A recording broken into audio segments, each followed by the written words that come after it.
जय हिंद। कैसे हैं आप? एक बार फिर आपके अपने चैनल गुरु गंगा में आपका हार्दिक स्वागत है। आज के वीडियो में हम लोग भौतिक विज्ञान के महत्वपूर्ण प्रश्नों की श्रृंखला का 28वां प्रैक्टिस सेट हल करेंगे, टेस्ट सीरीज हल करेंगे। इसमें भी 20 महत्वपूर्ण प्रश्नों को शामिल किया गया है जो विभिन्न प्रतियोगी परीक्षाओं में पूछे गए हैं। तो चलिए बिना किसी देरी के शुरू करते हैं आज की इंपॉर्टेंट कक्षा। पहला प्रश्न कहता है, कुलीज नलिका का प्रयोग क्या उत्पन्न करने के लिए किया जाता है? ए गामा किरणें, बी सूक्ष्म तरंगें, सी एक्स किरणें, डी रेडियो तरंगें। एसएससी का प्रश्न है ये। कुलीज नलिका का प्रयोग क्या उत्पन्न करने के लिए किया जाता है?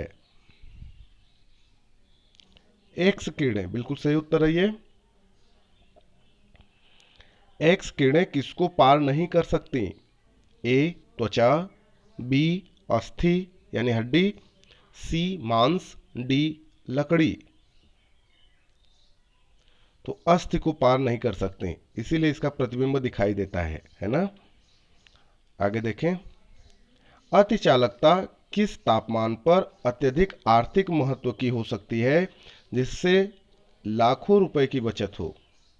ए अत्यधिक ऊंचे तापमान पर, बी उस तापमान पर जिस पर अर्धचालक हो जाता है, सी सामान्य तापमान पर, और डी अत्यंत कम तापमान पर। यह प्रश्न यूपीपीसीएस में पूछा गया है। जी हाँ, सामान्य तापमान पर बिल्कुल सही उत्तर है ये। आगे देखें, नव आविष्कृत उच्च ताप अतिचालक कौन है? ए अकार्बनिक बहुलक, बी शुद्ध दुर्लभ मृदा धातुएं, सी सिरेमिक ऑक्साइड, डी मिश्र धातुएं। यह भी यूपीपीसीएस का प्रश्न है और इंपॉर्टेंट है, कई प्रतियोगी परीक्षाओं में आ चुका है। नव आविष्कृत उच्च ताप अतिचालक, जी हाँ सिरेमिक ऑक्साइड बिल्कुल सही उत्तर है।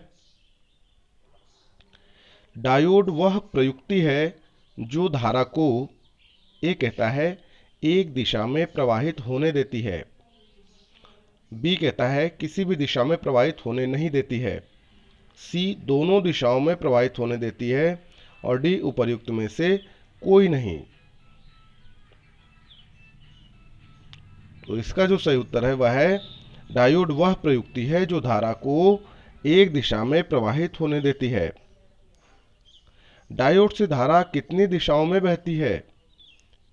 ए एक दिशा में, बी दोनों दिशा में, सी उपर्युक्त में से कोई नहीं, डी डायोड से धारा प्रवाहित नहीं होती। तो पहला इसका सही ऑप्शन है एक दिशा में, डायोड से धारा एक दिशा में बहती है।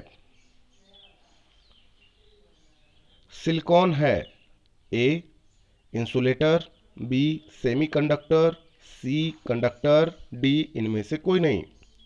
आपको बताना है सिलिकॉन क्या है। सेमीकंडक्टर है।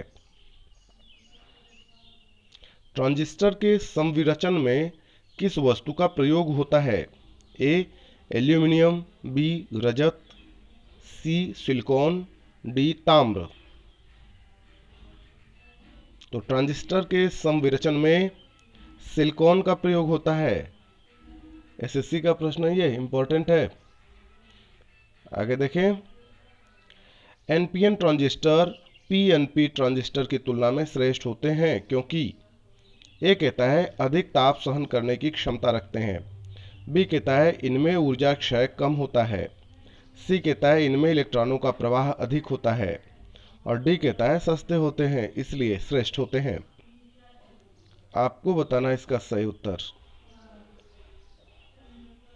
जी हाँ, एनपीएन ट्रांजिस्टर पीएनपी ट्रांजिस्टर की तुलना में श्रेष्ठ होते हैं क्योंकि इनमें इलेक्ट्रॉनों का प्रवाह अधिक होता है।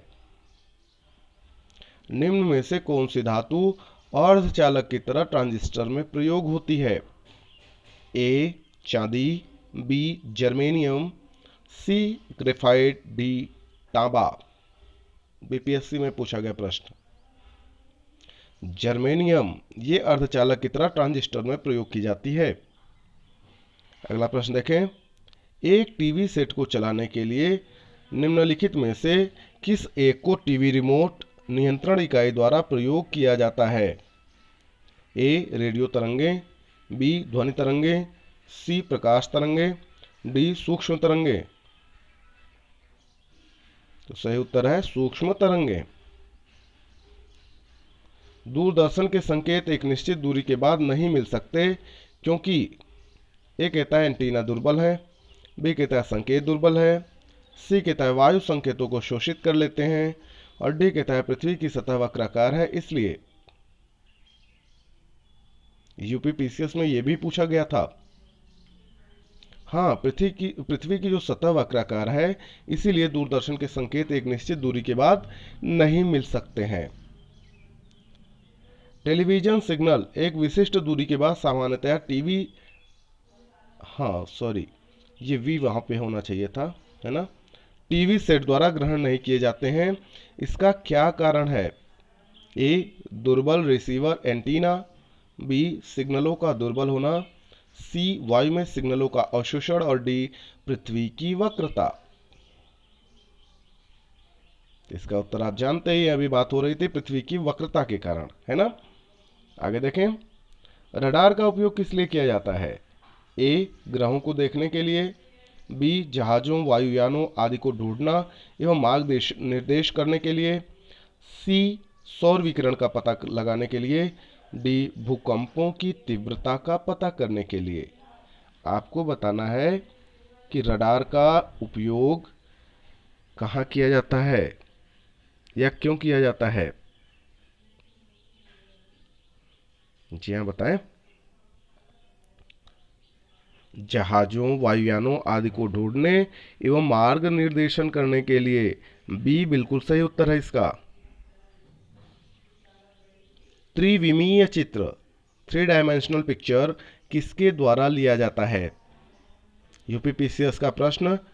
ए कहता है होलोग्राफी, बी कहता है रेडियोग्राफी, सी कहता है फोटोक्रोमेटिक, और डी कहता है फोटोग्राफी। इंपॉर्टेंट प्रश्न है, बहुत सारी प्रतियोगी परीक्षाओं में पूछा गया यूपी पीसीएस के अलावा। तो इसका सही उत्तर है होलोग्राफी। क्या है सही उत्तर? होलोग्राफी।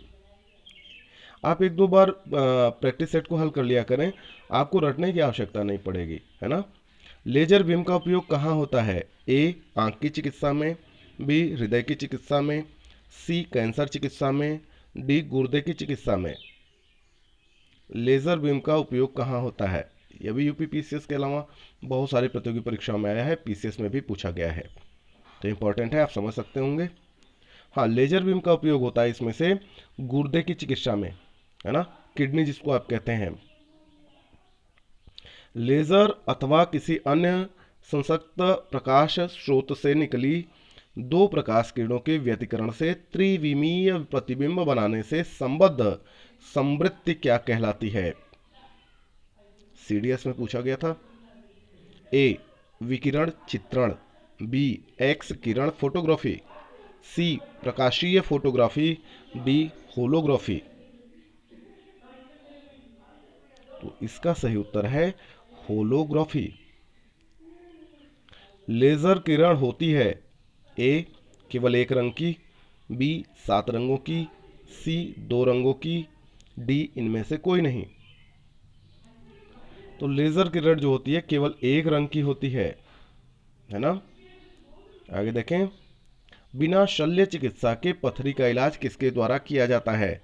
आप जानते हैं स्टोन जो हो जाता है लोगों को गॉल ब्लैडर में, किडनी में, है ना, अन्य जगहों पे, तो उसके लिए कह रहे हैं कि बिना सर्जरी के पथरी का इलाज किसके द्वारा किया जाता है? ए अल्ट्रासाउंड द्वारा, बी फ्लूरोस्कोपी द्वारा, सी लेजर द्वारा, और डी एक्सरे द्वारा। आपको बताना है इसका सही उत्तर। तो लेजर द्वारा किया जाता है, बिल्कुल सही उत्तर है ये, है ना। लेजर का पूर्ण प्रारूप क्या है, मतलब फुल फॉर्म क्या है, वो बताना है आपको। ए कहता है light amplification by stimulated emission of radio, B कहता है light amplification by stimulated emission of radiation, C कहता है locally amplified stimulated emission of radiation, और डी कहता है long amplification by stimulated emission of radiation. आपको बताना है लेजर का फुल फॉर्म। हाँ, कई बार पूछा गया प्रश्न है, जेपीएससी में भी पूछा गया ये। इसका सही उत्तर है light amplification by stimulated emission of radiation. तो इस तरीके से यह छोटा सा वीडियो पूरा हुआ। यदि यह वीडियो आपको पसंद आता है तो इसे लाइक जरूर करें, अपने मित्रों में शेयर करना ना भूलें। चैनल पर नए हैं तो चैनल को सब्सक्राइब करके बेल आइकन को प्रेस कर लीजिए, ताकि प्रत्येक इंपॉर्टेंट वीडियो की नोटिफिकेशन आपको भी समय से मिलती रहे। और फिर मिलते हैं अगले इंपॉर्टेंट वीडियो में, तब तक के लिए आप सभी लोगों को जय हिंद।